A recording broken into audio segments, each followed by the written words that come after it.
Bueno, ¿por qué es necesario regar?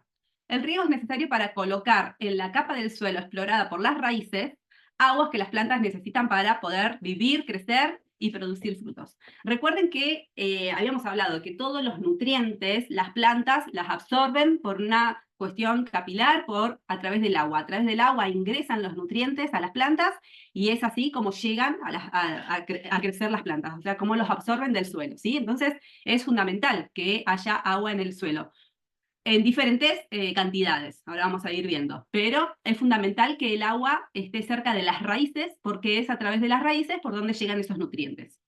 Y también es importante saber, conocer el tamaño de las raíces, porque ahí vamos a tener la capacidad del suelo de retener agua para esas plantas específicas. No es lo mismo una raíz de un árbol que puede tener metros de tamaño a las raíces de un césped que con 20 centímetros de profundidad nos alcanzaría, ¿sí?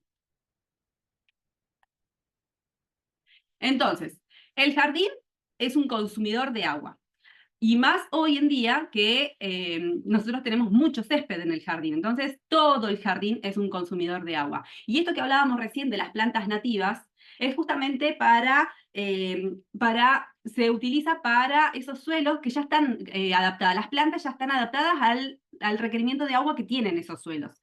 Entonces, nosotros vamos a colocar plantas, si son exóticas, las plantas van a necesitar agua. Si son nativas, se van a adaptar a lo que tiene el suelo. Pero generalmente pasa en los jardines de cualquier casa, parque, jardín, plaza, que el 90% de las plantas son exóticas. Entonces tenemos que alimentarlas de agua. Y hay cuestiones que tenemos que tener en cuenta para saber cuántas agua tenemos que agregarle a la planta, más allá de las que recibe por la lluvia, ¿sí? ¿Les alcanza, según el clima donde nosotros vivimos, el agua de lluvia para vivir a esas plantas? Bueno, eso va a depender del lugar donde ustedes estén, ¿sí? Nosotros acá en Neuquén Capital tenemos un clima árido, seco, entonces es natural que siempre necesitemos armar todo lo que es un sistema de riego. Me imagino que la gente que vive en Misiones o en climas que son húmedos no necesitan incorporar un sistema de riego de estas calidades y cantidades.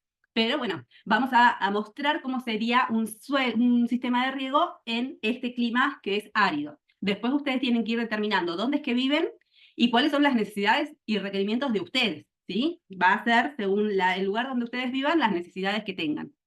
Pero tenemos que tener en cuenta cuánta agua vamos a necesitar, aparte de las lluvias, y cuándo regar, ¿sí? Eso por un lado. Para tener en cuenta esto, vamos a tener en cuenta el clima del lugar donde ustedes están viviendo, si es un lugar húmedo, como ya dijimos, o es un lugar seco, como estamos acá en Neuquén, el tipo de especies que vamos a tener puesta en nuestro jardín, si son especies tropicales, subtropicales que necesitan agua, o si son especies xerófitas que no necesitan requerimientos de agua. Entonces, ahí también tenemos un tema a tener en cuenta para saber cuántas agua tengo que incorporar a mi jardín. Y el tema de los suelos. No es lo mismo tener un suelo arenoso, donde nosotros regamos y el agua se va, ¿sí? Porque justamente es arena y los poros son muy grandes y se van, a tener un suelo más arcilloso donde el agua queda más bien encharcado, ¿sí? Hay que tener en cuenta cómo es nuestro suelo. Y después, a lo último de la clase, vamos a ver cómo regar, cuáles son los sistemas de riego, los sistemas de goteo o los sistemas de aspersión. Así que vamos a ir viendo un poco de todo esto. En cuanto a cuánto regar, hay que saber que, imagínense que el suelo viene a ser como si fuera una maceta, ¿sí? Imagínense que el suelo donde ustedes van a plantar la planta es una maceta, un balde. Un balde que nosotros tenemos que llenar de agua, porque ese es el agua que va a tener a disposición la planta. Y la planta va a actuar como si fuera una bomba que va a sacar agua, ¿sí? Entonces nosotros tenemos que agregarle agua a ese balde hasta que se quede sin agua porque la bomba se lo fue sacando. La bomba viene a ser la planta y la maceta, el balde viene a ser la tierra, ¿sí? Entonces tenemos que tener en cuenta este balance. El concepto dice que el objetivo que se pretende con el riego es suministrar a los cultivos de forma eficiente y sin alterar la fertilidad del suelo, ¿sí? Esto de la fertilidad lo vamos a ir viendo, pero es importante porque nosotros no podemos encharcar un suelo permitir que se vaya y que se lave el suelo, como hay una expresión así que se utiliza para las sales, pero es que se lave porque le echamos cualquier cantidad de agua con tal de que todo se vaya por el sustrato, que percole, que haga escorrentía, que se lave todo y se van también los nutrientes, ¿no? Entonces nosotros tenemos que agregarle al suelo la cantidad justa para que el suelo se hidrate bien, pero que no haya un lavado de fertilización, de fertilizantes. Entonces, con esto le vamos a dar a los cultivos una forma eficiente sin alterar la fertilidad del suelo.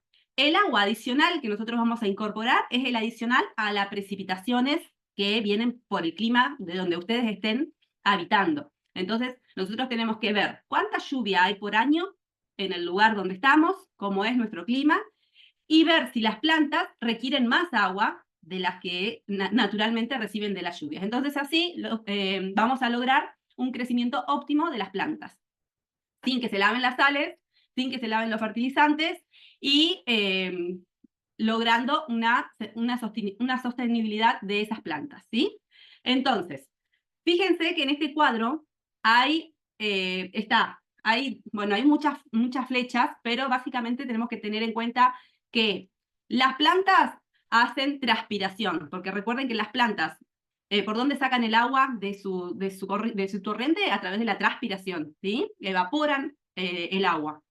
Pero la Tierra también hace una evaporación, entonces hay una doble salida de agua de ese balde, como decíamos, ¿sí? El balde tiene dos bombas que están sacándole agua. Una es la planta y otra es la evaporación propia del suelo si es un lugar muy caliente, si es una zona muy templada. Lo que nosotros no tenemos lo que nosotros sí tenemos que lograr es que el suelo quede húmedo, empapado de agua, pero no encharcado. Y mucho menos que haya escorrentía. Fíjense que la flecha que dice escorrentía es cuando yo riego, pongo la manguera un rato largo y el agua corre, ¿sí? Eso es escorrentía, porque ya está el suelo tan saturado de agua que ya no necesita más. Entonces, como ya se hidrató lo suficiente, ¿qué pasa? El agua empieza a correr. Ahí porque ya está, ya regué lo suficiente, el suelo no necesita más porque no puede acaparar más agua. Ya se saturó de agua, entonces, como no puede entrarle más agua porque ya se llenó, empieza a lograrse la escorrentía. Ahí es cuando nosotros tenemos que frenar el riego, dejarlo que ese agua se penetre bien en la tierra y quizás dentro de 2 o 3 horas volvemos a regar, porque otra vez se va a volver a vaciar ese tanque, ¿sí? Pero lo que no tenemos que lograr es la escorrentía. Es muy importante que tengamos en cuenta cuánta agua puede alcanzar a soportar ese balde o ese pedazo de tierra antes de que haya escorrentía. Es importante este concepto de la escorrentía. Tenemos diferentes tipos de suelo, ¿sí? El agua que se encuentra en el suelo está rodeado por partículas. Un suelo, hay de diferentes texturas los suelos, ¿no? Un suelo de textura fina tiene muchas partículas y un suelo de partículas gruesas tiene pocas partículas. Entonces, vamos a decir que, por ejemplo, la textura gruesa, ¿sí? Tiene 46.000 partículas. Fíjense en los dibujos, son las más grandes, ¿sí? La textura fina tiene 90 millones de partículas, ¿sí? Entonces, es importante saber con qué suelo contamos. Y por supuesto que el mejor equilibrio lo tenemos en una textura media. Ahí es cuando tenemos el humus, cuando tenemos un suelo que absorbe humedad, que no se va a secar tan rápido, que es lo mejor para las plantas. Pero tenemos que tener en cuenta qué tipo de suelo tenemos a la hora de regar. Cada tipo de suelo es como un tanque. Bueno, esto ya lo que les dije. Un tanque o un depósito que puede retener una cierta cantidad de agua, y nada más que esa. Entonces, el sobrante, si yo riego de más, se percola, va por las napas, ¿sí? Alimenta la capa freática. Entonces, no hace falta regar de más. Porque, ¿qué pasa si regamos de más? Recuerden que al regar de más, estamos no solamente gastando más agua, sino que gastamos más luz eléctrica porque tenemos prendida la bomba, gastamos más fertilizantes porque se van a lavar, hay un montón de gastos excesivos que no hace falta. Y aparte estamos perjudicando al ambiente porque estamos gastando agua de más. Entonces, es importante la cantidad de agua que retiene el suelo. Y esto va en cuanto a cómo sea el suelo que tenemos, ¿sí? Ustedes tienen que saber con qué suelo cuentan en el lugar donde van a poner el jardín, el parque, donde van a tener que implementar un sistema de riego. Si un suelo está seco, y le agregamos agua, esto rodea las partículas con una película finita de agua. Si le agregamos más agua, esa película se hace más gruesa, pero la molécula de tierra sigue siendo la misma, ¿sí? Y si le seguimos agregando más agua, engrosamos la película de agua, pero siempre la partícula de tierra va a seguir siendo la misma. Lo que vamos a hacer es agregar cada vez más agua. Hasta que llega un momento en el cual el suelo no puede retener más agua y pasa esto de la percolación, esto de que hay escorrentía por arriba del suelo, entonces se va el agua hacia algún lado, o hay percolación porque se va hacia la capa freática, ¿sí? Y ya se alejó de las raíces que a mí tanto me interesan. Entonces, ahí es cuando el suelo llegó a su máxima capacidad de retención y empieza a perderse el agua, entonces estoy regando de más. Por supuesto que les digo, estos conceptos son conceptos de prevenir el gasto innecesario, ¿sí? De esto se trata el estudio del riego. Si ustedes no saben bien, no tienen duda, siempre es preferible regar de más y no de menos, porque de última, ¿qué va a pasar? Se va a ir a la capa freática y la planta va a tener el agua suficiente. Por supuesto que no hay que encharcarlo, eso también ya lo tenemos claro. Pero estos conceptos que yo les voy a dar hoy siempre hablan de tratar de regar lo necesario, lo justo, lo que es recomendable sin gastar ni luz eléctrica, ni el uso de la bomba, ni fertilizantes de más, ¿sí? Siempre tratando de abaratar costos. Lo que pasa es que es difícil lograr esas cantidades exactas. Entonces acá tenemos lo mismo que veníamos hablando hoy, la capacidad de retención de los suelos según sus texturas.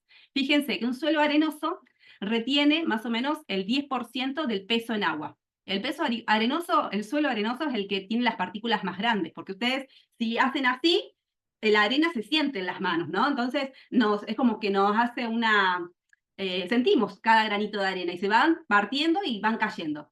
En cambio, si nosotros hacemos así en un suelo arcilloso, ¿qué va a pasar? Se hace como una pasta. Eso es porque es un suelo fino, ¿sí? Entonces, el suelo arenoso deja que el agua pase y el agua se va. Entonces, va a retener el 10% solamente de su peso en agua. Y un suelo arcilloso, que es el que se queda como una pasta y se queda en las manos y se queda con el agua en esa arcilla, retiene hasta el 30% del agua. Así que miren la diferencia que hay. Pero también puede hacer un encharcamiento. Por eso es peligroso el arcilloso también. Lo ideal es un suelo que tenga de todo un poco, ¿sí? Y más que nada materia orgánica para que ese agua entre a las plantas con todos los nutrientes necesarios para las plantas. Entonces, la penetración del agua en diferentes tipos de suelo es, fíjense, cuando nosotros regamos con la misma cantidad de agua, fíjense la profundidad que Profe, en alcanza mi caso, el agua. Sí, en mi casa yo tengo esa tierra arcillosa, como usted dice, porque todo el tiempo se queda así como pegoteada y se pone re dura para las ajá. plantas. Es muy dura. Bueno, pero vos acordate que siempre es recomendable mejorar el suelo. ¿Cómo le mejorás? Con estiércol, agregándole, habíamos hablado de agregarle acerrín, cualquier producto, incluso obviamente si tenés compost mejor, cualquier producto que mejore la textura del suelo. Pero no es malo tener arcilla. Lo que sí, tenés que incorporarle un poco de arena y tenés que incorporarle materia orgánica para mejorarlo. ¿Sí? Porque ahora vamos a ver, pero justamente, mira, fíjate en esta infiltración del agua.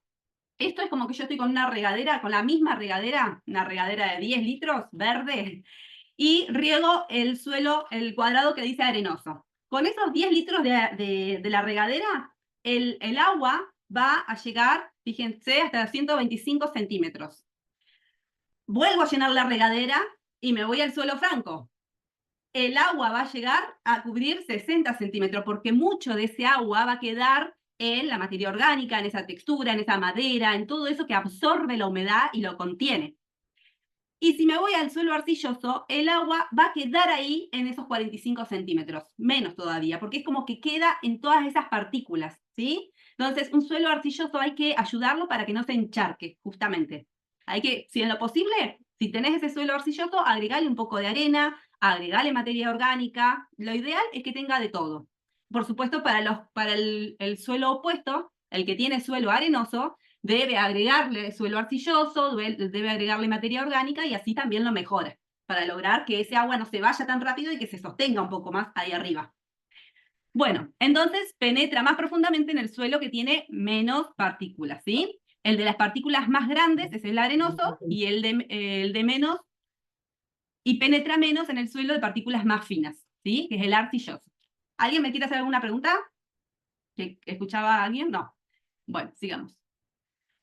Acá tenemos un medidor. Esto se los puse, pero a modo de que ustedes lo conozcan nada más. Esto es cuánto regar, ¿sí? Nosotros tenemos que saber cuántos milímetros de lluvia tenemos en el lugar donde vivimos. Obviamente que si ustedes abren Google o abren el diario, les dice cuál es más o menos la estimación de cuántos milímetros por año cae de lluvia en el lugar donde ustedes viven. Pero bueno, este aparato se los puse acá para que ustedes lo conozcan, pero se utiliza para eso, para saber cuántos milímetros de lluvia caen por año. Esto se pone, ese recipiente, cuando está lloviendo y eso se va llenando, entonces después se mide y ya saben cuántos milímetros caen por cada lluvia que hay. Después lo suman a todas las lluvias del año y saben cuánto es la lluvia anual que tiene cada lugar. Pero más o menos, sí. No. A ver si puedo silenciar. No, acá. Espérenme un segundo. Ahí está. Bueno, entonces, esto se los puse nada más que a modo de información para que ustedes conozcan con qué se mide los milímetros de lluvia de cualquier lugar, ¿sí? Y sepan que 1 milímetro de lluvia equivale a 1 litro de agua en 1 metro cuadrado, ¿sí? Eso es más o menos, pero siempre en 1 metro cuadrado. Entonces, tenemos que buscar un balance hídrico en las zonas de raíces. Esto que yo les digo de que en las zonas de raíces tiene que haber humedad, tiene que haber materia orgánica para los nutrientes. Tenemos que lograr que esa zona donde están las raíces de la planta, que va a depender de la planta que tengan en ese lugar, esté húmedo, ¿sí? Para que la planta pueda absorber los nutrientes. Entonces, la infiltración es la que nos permite, por ascenso capilar, ¿sí? Que las plantas ingresen el agua a la planta, justamente por las raíces, que ingresen todos los nutrientes. Y después, ¿qué va a pasar? Una vez que la planta ya tomó todos los nutrientes, que ya ingresó el agua, va a transpirar, ¿sí? Si el suelo le sobra agua, va a percolar, o sea, se va a ir más abajo todavía y ya no va a quedar a disposición de la planta, porque ese agua va a seguir bajando. Entonces, por eso es que lo importante es que la zona de raíces tenga agua. Si yo riego de más, ese agua se va a ir para abajo, pero si yo riego de más y no riego más por 3 días, el agua va a bajar más allá de las raíces de la planta y la planta ya no la va a tener a disposición, porque se va a haber ido a la capa freática. Entonces, la percolación y la evapotranspiración son los principales procesos por los que se podría haber afectado este balance hídrico, que es el agua que yo necesito en las raíces, ¿sí? Fíjense que acá tenemos capas freáticas con poca profundidad. Fíjense a qué distancia está el agua. Ahí nomás está el agua, ¿sí? Entonces, si yo tengo un césped, fíjense en el pozo, ¿sí? Un césped tiene 20 centímetros nada más de raíces. 20, 25 puede llegar a tener de raíces. En esa capa de tierra, arriba, yo necesito que haya humedad. Si yo riego de más, se va a ir a la capa freática. Pero ¿qué pasa? Si yo tengo un árbol, como el que está al lado, unos frutales que están ahí, enseguida las raíces van a ir a buscar agua a la capa freática, ¿sí? Porque ya son árboles grandes estos. Entonces van a tener de dónde alimentarse. Hay que tener cuidado que ese agua no traiga sales, ¿sí? Y aparte, los nutrientes que yo les voy a poder dar en cuanto a nutrición, en cuanto a fertilización, siempre se la voy a dar por la capa de arriba. Por eso es importante que el riego lo pongamos nosotros a disposición de la planta, no que el árbol vaya a buscar a la capa freática. A veces se puede, a veces no, porque muchas veces la capa freática está cerquita, pero en lo posible nosotros tenemos que darle la nutrición a las plantas, y esa nutrición se da por la capa superior. ¿Cuándo es conveniente regar? Las plantas absorben el agua del suelo en forma no uniforme, ¿sí? Por lo tanto, es conveniente mantener húmeda la capa superior del suelo, ¿sí? La más exigida por ser la que evapora más agua y más trabajada por las raíces. ¿Qué pasa? Vieron que yo en algún momento les había explicado que los árboles tienen una raíz, los árboles y los arbustos. una raíz pivotante se llama, que es la que va al suelo y se ancla allá abajo, ¿sí? Esa es la raíz madre que les sirve de anclaje, justamente para soportar, para quedar ahí anclados en el suelo. Y les sirve, son raíces gruesas que les sirve de soporte a la planta. Pero después hay infinidad de raicillas, que son las más finitas, que es a través de esas raicillas, las más finitas, por donde se absorben los nutrientes, ¿sí? Las raíces gruesas ya no pueden absorber nutrientes, los absorben las chiquititas. Las raíces gruesas sirven de anclaje, por eso habíamos hablado en alguna clase de que no es recomendado hacer poda de raíces, porque le estoy sacando el equilibrio a la planta y se puede caer el árbol, pero las raíces absorben todo lo que es el agua y los minerales a través de las raicillas. ¿Y dónde están esas raicillas? Generalmente arriba, ¿sí? En la parte más cerca de la superficie. Entonces, ahí donde nosotros tenemos que mantener húmedo y mantener nutrido, ¿sí? Porque esas raicillas, que son las más chiquititas, están más que nada arriba. Abajo están las más grandes y las que usamos de soporte. Fíjense que al lado yo les puse un cartelito que dice 40% del total de las raíces está arriba. Y después va disminuyendo hasta llegar a la pivotante, que es la de soporte. Eso pasa en casi todas las plantas que son grandes, árboles y arbustos. Entonces, el agua en las plantas es el proceso que ayuda a la fotosíntesis, que implica la entrada de dióxido de carbono. Vamos de nuevo. El proceso de fotosíntesis implica la entrada de dióxido de carbono desde la atmósfera, ¿sí? A través de las hojas.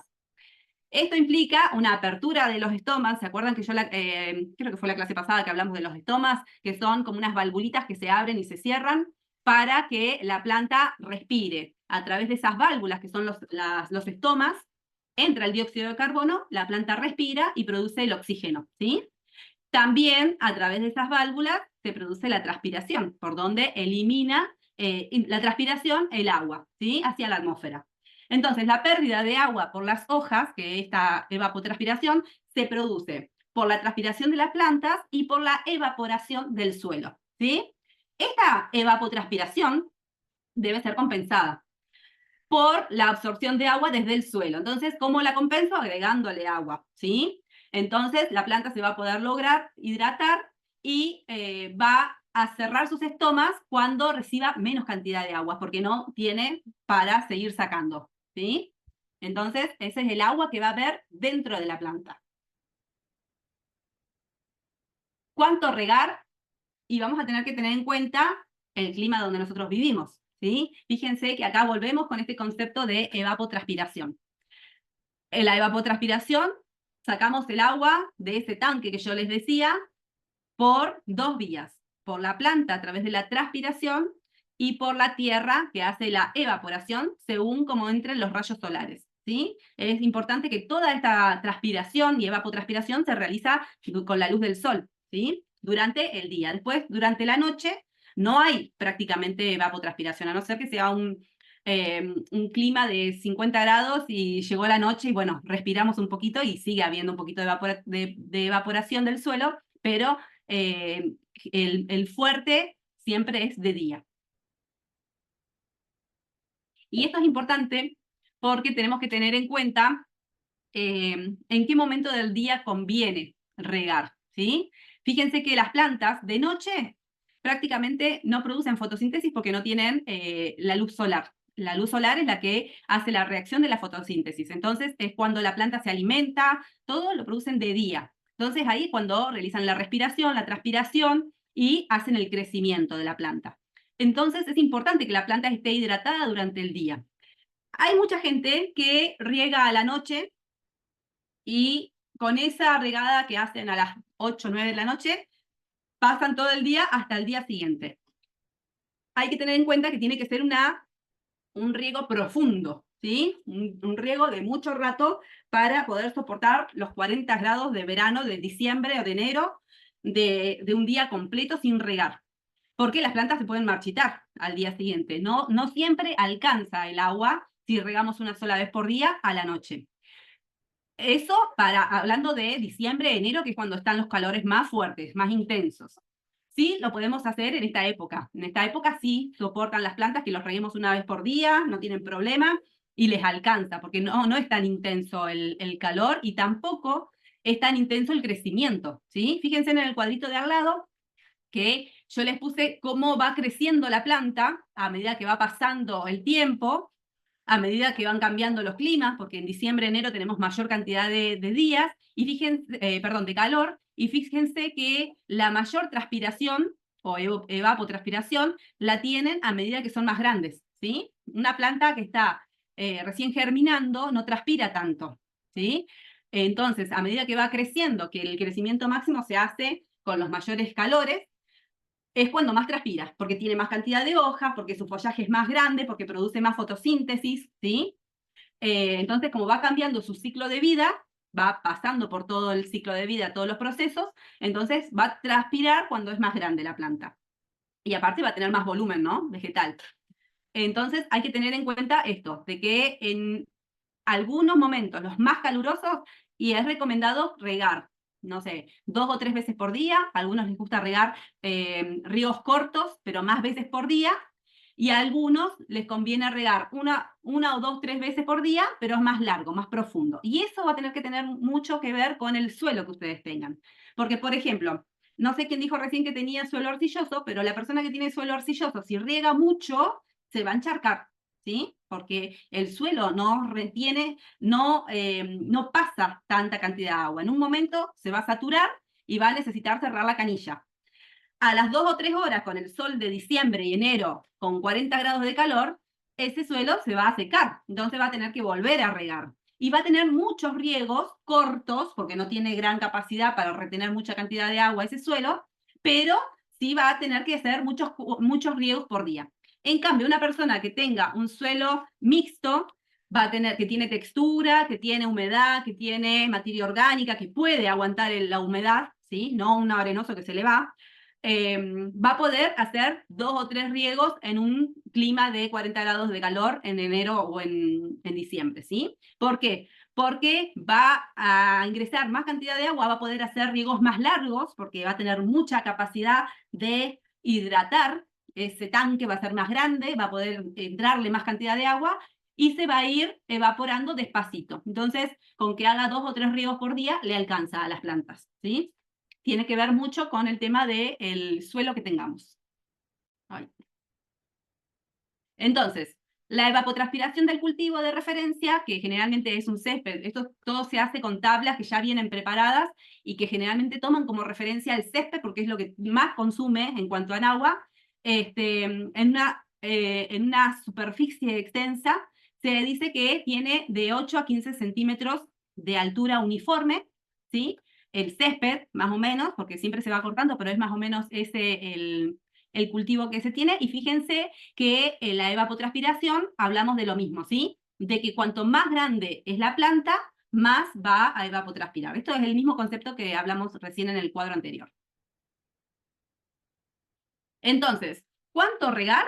Tenemos que tener en cuenta el clima del lugar donde nosotros vivimos, ¿sí? Ustedes sabrán cómo es el clima en el lugar donde ustedes viven. Si tienen muchas lluvias o no.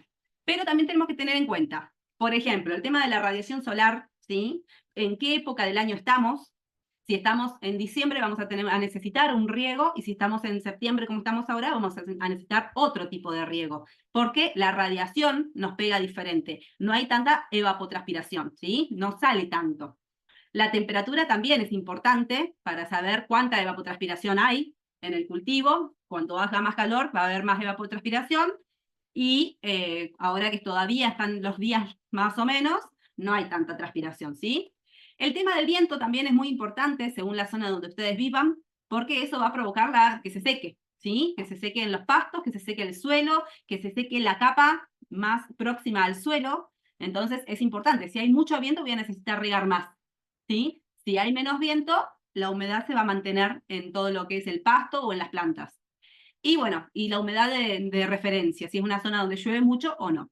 Con respecto a esto, voy a poder saber más o menos cada cuánto tengo que regar, pero eso son información que ustedes van a poder sacar de solamente ver el lugar donde están parados y tocar un poco la tierra, ¿sí? Si ustedes van y ven, meten el dedo y ven que está todo seco, hay que agregarle agua. Si ustedes meten el dedo, la capa de arriba está seca, pero abajo hay humedad, estamos bien, porque las raíces están con humedad, ¿sí? También es un poco de ir y probar, meter el dedo en la tierra.